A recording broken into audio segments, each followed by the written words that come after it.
Ngayon po ay Friday ng ika-4 na linggo ng muling pagkabuhay. At ang mabuting balita ng Panginoon ayon kay San Juan. Papuri sa iyo, Panginoon. Huwag kayong mabalisa, manalig kayo sa Diyos at manalig din kayo sa akin. Sa bahay ng aking Ama ay maraming silid. Kung hindi ito totoo, sasabihin ko ba sa inyong pupunta ako doon upang ipaghanda ko kayo ng inyong matitirahan? At kapag naipaghanda ko na kayo ng matitirahan, ako'y babalik at isasama ko kayo upang kayo'y makapiling ko kung saan ako naroroon. At alam na ninyo ang daan, papunta sa pupuntahan ko. Sinabi sa kanya ni Tomas, Panginoon, hindi po namin alam kung saan kayo pupunta. Paano naming malalaman ang daan? Sumagot si Jesus, Ako ang daan, ang katotohanan at ang buhay.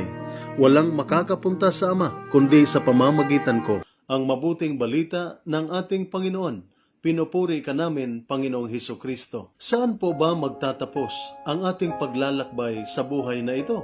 Karamihan po sa atin ay takot po sa kamatayan dahil sa napakaraming tanong na parang walang sagot kung kamatayan ang ating pag-uusapan. Tulad na lamang halimbawa kung mayroon ba talagang buhay pagkatapos sa buhay na ito? At ano po ba naghihintay sa atin? Saan po ba tayo pupunta? Ngunit ang lahat ng ito ay binigyang linaw ng ating Panginoon sa mabuting balita. Sinabi ng Panginoon, huwag kayong mabalisa, nanalig kayo sa Diyos, manalig din kayo sa akin. Sa bahay ng aking Ama ay may maraming silid. Kung hindi pa gayon, sasabihin ko ba sa inyong ipaghanda ko kayo ng matitirahan? Na nasa atin ang pangako ni Jesus na maghahanda siya ng silid para sa bawat isa sa atin. Ngunit paano po ba tayo makarating sa silid na kanyang inihanda sa atin? Sinabi ng Panginoon sa mabuting balita, Ako ang daan, ang buhay at katotohanan.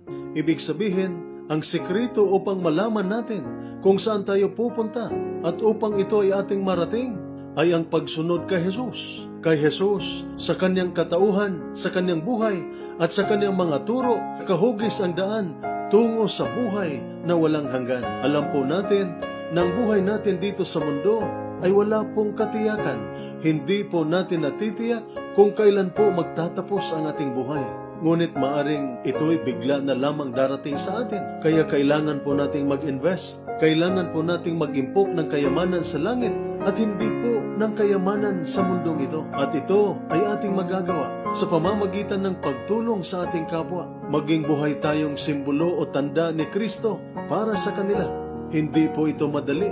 Nangangailangan po ito ng pagsasakripisyo. Ngunit wala, malayo at maliit po ito kumpara sa pangako ni Jesus na silid sa tahanan ng kanyang Ama na kanyang ihahanda at ipagkaloob sa atin sa dulo ng ating paglalakbay sa buhay na ito. Kaya ang mabuting balita ay nagpapaalala sa atin na ang buhay natin dito sa mundo ay pansamantala lamang. Tayo po ay naglalakbay tungo sa ating totoong tahanan sa langit, kapiling ang Diyos sa buhay na walang hanggan.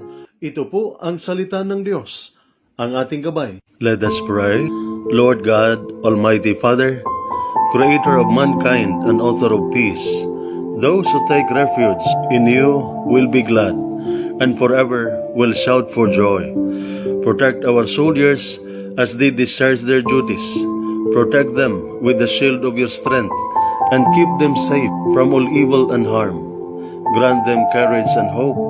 May they ever experience your firm support, gentle love, and compassionate healing. Be their constant companion and their refuge in every adversity. Be their power and protector, leading them from darkness to light. May the power of your love enable them to return home in safety, that with all those who love and care for them, they may ever rejoice and praise you for your loving care. We ask this through Christ our Lord. Amen. Mary, Queen of Peace, pray for us. Saint Michael the Archangel, pray for us. Saint Ignatius of Loyola, pray for us. At sumainyo at sa inyong pamilya ang pagpapala ng makapangyarihang Diyos, Ama, Anak at Espiritu Santo. Amen.